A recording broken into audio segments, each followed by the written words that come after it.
नमस्कार, मैं प्रांशी राठौर और आप देख रहे हैं नेक्स्ट 9 न्यूज।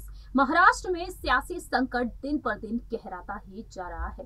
बीते लंबे वक्त से महाराष्ट्र में शिवसेना के प्रमुख और पूर्व मुख्यमंत्री उद्धव ठाकरे और मौजूदा मुख्यमंत्री एकनाथ शिंदे के बीच जंग छिड़ी हुई है, जहां एक तरफ 40 विधायक बगावत कर बैठे उद्धव ठाकरे के साथ और इस बगावत के बाद बीजेपी के समर्थन से अपनी सरकार बना बैठे हैं एकनाथ शिंदे।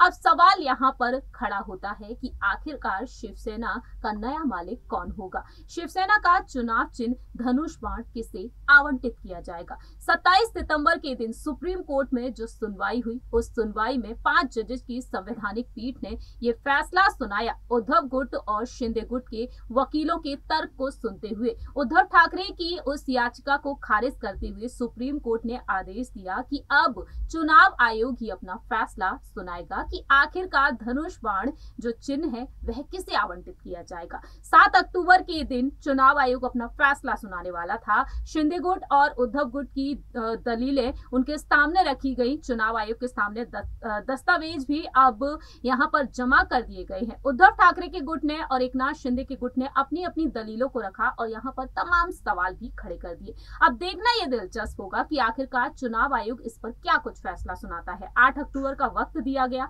लेकिन अब तक फैसला नहीं आया है। दरअसल रिपोर्ट्स की माने तो अब यहाँ पर अलग अलग अहम दावे किए जा रहे हैं। दावा यह भी किया जा रहा है कि अगर चुनाव आयोग दोनों ही गुटों के समर्थन में किसी एक के समर्थन में फैसला सुनाता है तो क्या वाकई में यहाँ पर अब उद्धव गुट और शिंदे गुट को अलग चुनाव चिन्ह को लेकर अनाउंसमेंट करनी पड़ सकती है। एकनाथ शिंदे गुट ने अंधेरी पूर्व विधानसभा होने वाले हैं और उन उपचुनाव को ध्यान में रखते हुए चुनाव चिन्ह आवंटित करने की मांग की है।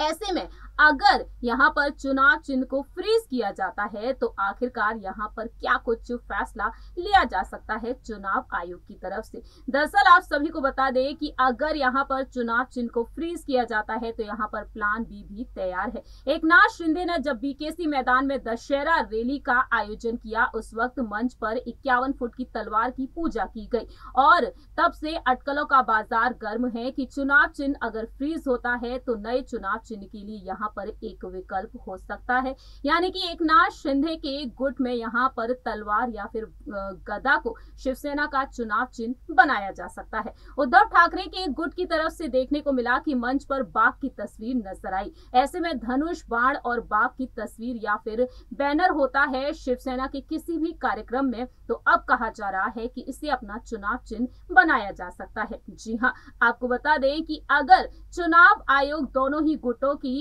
यहाँ पर दलीलों को सुनने के बाद, तमाम दावों को सुनने के बाद अगर फैसला नहीं सुनाता है, जो विधानसभा सीट है अंधेरी ईस्ट, वहां पर चुनाव होने वाले हैं, नामांकन भी शुरू हो चुका है। ऐसे में यहाँ पर शिंदे का दावा है कि शिवसेना के पास ज्यादातर विधायक और सांसद हैं, इसलिए वह असली शिवसेना है। और उद्धव ठाकरे के बड़े भाई जयदेव के साथ ठाकरे परिवार के कई सदस्य भी एकनाथ शिंदे के गुट में शामिल हो चुके हैं। वहीं रिपोर्ट्स की माने तो सामने आया है कि उद्धव ठाकरे ने जहां एक तरफ अपनी दलीलों को रखा है, चुनाव आयोग ने भी उनसे जवाब मांगा है। अब देखना दिलचस्प ये होगा कि आखिरकार चुनाव आयोग क्या वाकई में चुनाव चिन्ह को फ्रीज कर देता है। अगर फ्रीज करता है तो क्या यहाँ पर चुनाव आयोग अब उन्हें कोई नया चुनाव चिन्ह आवंटित करेगा या फिर यहाँ पर शिंदे गुट ने जो दावा किया है या फिर यहाँ पर उनके दावे पर ही अपना फैसला सुना देगा।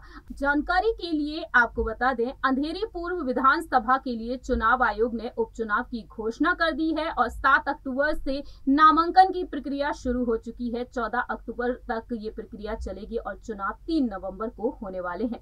ऐसे में देखा जाए तो यहाँ पर वक्त के साथ साथ पता चलेगा कि आखिरकार चुनाव आयोग किसके हित में फैसला सुनाता है। मालूम हो कि उद्धव ठाकरे के गुट के वकील कपिल सिब्बल, अभिषेक मनु सिंघवी ने अपने तमाम तर्क रखे, तो वहीं शिंदे गुट के वकील हरीश साल्वे ने भी अपनी बात रखी। देखना दिलचस्प होगा कि 18 अक्टूबर के दिन सुप्रीम कोर्ट अपना क्या फैसला सुनाता है 16 विधायकों की अयोग्यता पर और चुनाव आयोग क्या वाकई में शिंदे गुट को यहाँ पर चुनाव चिन्ह देता है। क्या वाकई में यहाँ पर एकनाथ शिंदे की हार होती है, उद्धव ठाकरे को ये चुनाव चिन्ह दिया जाएगा क्योंकि विरासत में ये पार्टी उद्धव को मिली है। खैर ये तो वक्त के साथ साथ ही पता चलेगा। हमारी इस रिपोर्ट में इतना ही। बाकी की तमाम अपडेट्स के लिए देखते रहिए नेक्स्ट 9 न्यूज।